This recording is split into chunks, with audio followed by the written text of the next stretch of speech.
Vote of confidence ले लेंगे तो गवर्नर सेटिस्फाई हो जाएंगे।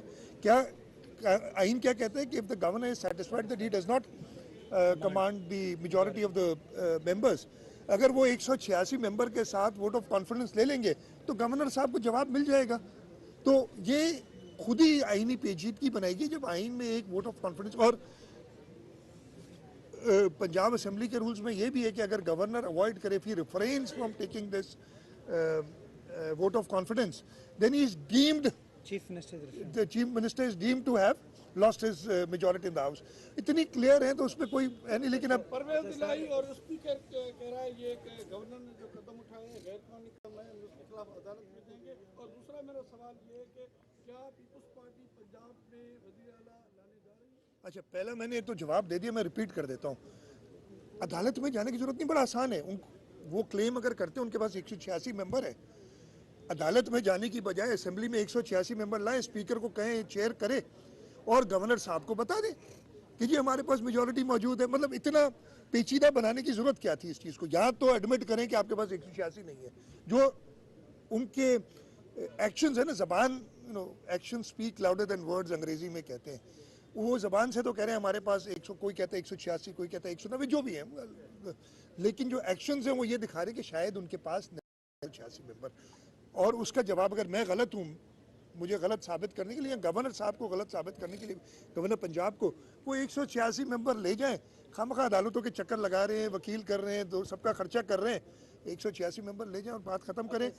देखिए, ये फैसला पंजाब की ये मैं नहीं करूँगा, पंजाब की पार्लियामेंट्री पार्टी करेगी, और जो भी फैसला करेगी वो उनका, मेरा इसमें कोई इख्तियार नहीं है। अच्छा सीएम साहब, गुज़श्ता 15 साल से सिंध में आपकी हुकूमत है, यहाँ शहरी इलाकों से आवाज़ आती रही है कि पीपल्स पार्टी अंदरूनी सिंध की जमात है। इस तासुर को मुर्तज़ा वहाब ने नफी कर दिया और काम करके दिखाया। वो एक तरफ एमपीएम आपसे नाराज़गी रहती है, तो मुर्तज़ा वहाब की कुर्बानी कबल बहुत नहीं है, उनको मज़ीद टाइम मिलता और सकते। और दूसरी बात ये कि कराची शहर में लोग रोज़ाना डाकू का तालाब हो रहे हैं। शहरी की क्या कीमत है, क्या आम एक गोली से उमर जाए और कोई कुछ भी ना हो? अच्छा, दोनों का जवाब देता हूँ। मुर्तज़ा साथ खड़े हैं और माशाल्लाह पहले से ज़्यादा तनदेही से काम कर रहे हैं, और पाकिस्तान पीपल्स पार्टी के वर्कर को किसी ओहदे की ज़रूरत नहीं होती काम करने के लिए। पाकिस्तान पीपल्स पार्टी का वर्कर जो है डेडिकेटेड है आवाम की खिदमत के लिए, तो इससे कोई फ़र्क नहीं पड़ता। और इंशाअल्लाह ताला मुर्तज़ा वहाब तो उसी पहले से ज़्यादा तनदेही से काम करते रहेंगे। और पाकिस्तान पीपल्स पार्टी जो ये परसेप्शन कायम करती गई है उसको निगेट कर दिया था, हमने दिखा दिया था। और वो अगेन, मैं ये सारी मीडिया आपके सामने, अगर आप ये स्पेस ना देना लोगों को इतना, असल में मसला ये होता है कि कभी कभी मीडिया सिर्फ खबर बनाने के लिए सारी बातें करती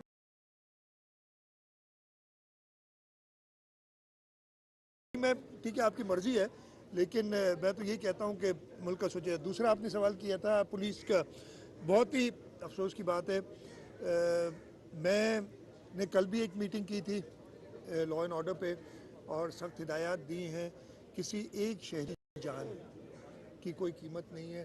और अनफॉर्चुनेटली पिछले दिनों कुछ वाक़यात हुए हैं और उन वाक़यात में लोग भी पकड़े गए हैं।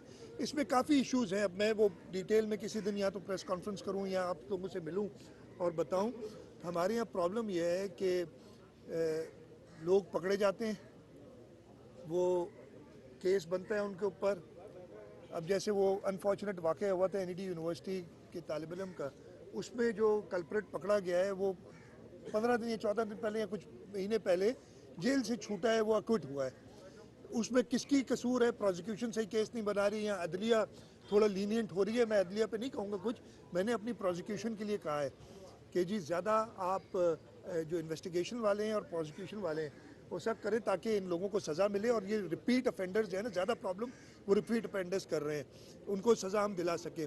उसके साथ साथ प्रोसिक्यूशन वाले हैबिचुअल वो लॉ वगैरह भी चेंज किए। एक और भी इशू था कि पुलिस की एक रिक्वेस्ट थी कि जो हमें स्पेशल प्रोसिक्यूटर्स जो के भर्ती करने दिए जाएं, इसलिए कि केसेस की तादाद बहुत ज़्यादा है और हमारी जो प्रोसिक्यूशन है उसकी तादाद कम है। उस पर हम गौर कर रहे हैं और मैंने उनसे कहा था कि लॉ से एडवाइस ले लें कि हम जो कोर्ट की रूलिंग्स हैं उनको सामने रखते हुए किस तरीके से ये स्पेशल प्रोसिक्यूटर्स कर सकते हैं, लेकिन ये बिल्कुल तशवीश की बात है और इस पर हुकूमत जो है बड़ी गहरी नज़र रखे हुए ताकि इसको रिजॉल्व किया जाए।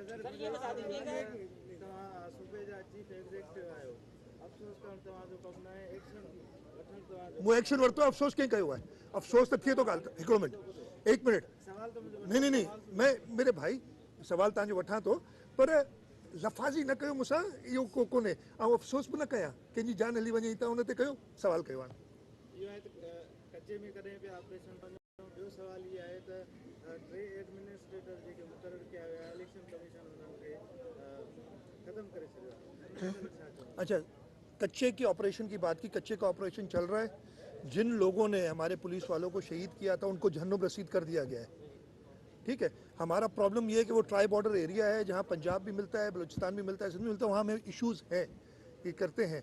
और आपने जो कहा था ना, मैं आपको फिर मेरे भाई बच्चे हो, मेरे बच्चों के जैसे हो, किसी की नागहानी मौत पे मैं अफसोस करूँ तो उस पर इतराज़ नहीं करना चाहिए यार।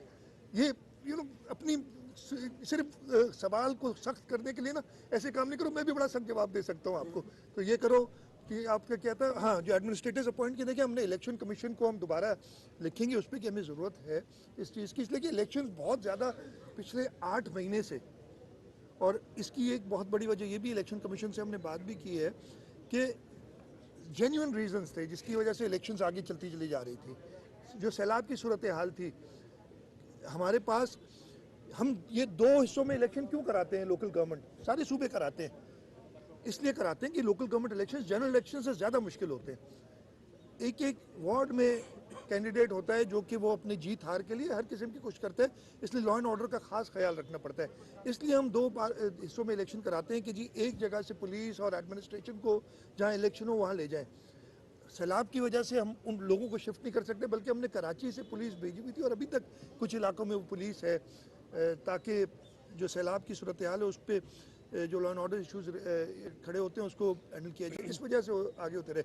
लेकिन उसके साथ साथ 7-8 महीने मसला ये है कि अगर कोई एसपी, कोई डिप्टी कमिश्नर, कोई असिस्टेंट कमिश्नर, कोई मुख्तियारकार काम नहीं कर रहा है तो उसको ट्रांसफ़र नहीं कर सकते, जी इलेक्शन कमीशन का इख्तियार है। तो ये तो मैंने उनसे सवाल किया कि ये हुकूमत इतनी, मैंने इनसे यही कहा था कि भाई इसको बंद करें, जब इलेक्शन फाइनली डिसाइड हो जाए तब अब ये बैन डालेगा। और मैं इलेक्शन कमीशन मोहतरम है, मैं ये बैन वैन से कुछ नहीं होता, एक अफसर को हटा के दूसरे अफसर, ये बड़ी पुरानी चीज़ है। Government should run as usual, local government election. जनाब, बात कर लेते हैं हम नजर बद से मुतालिक।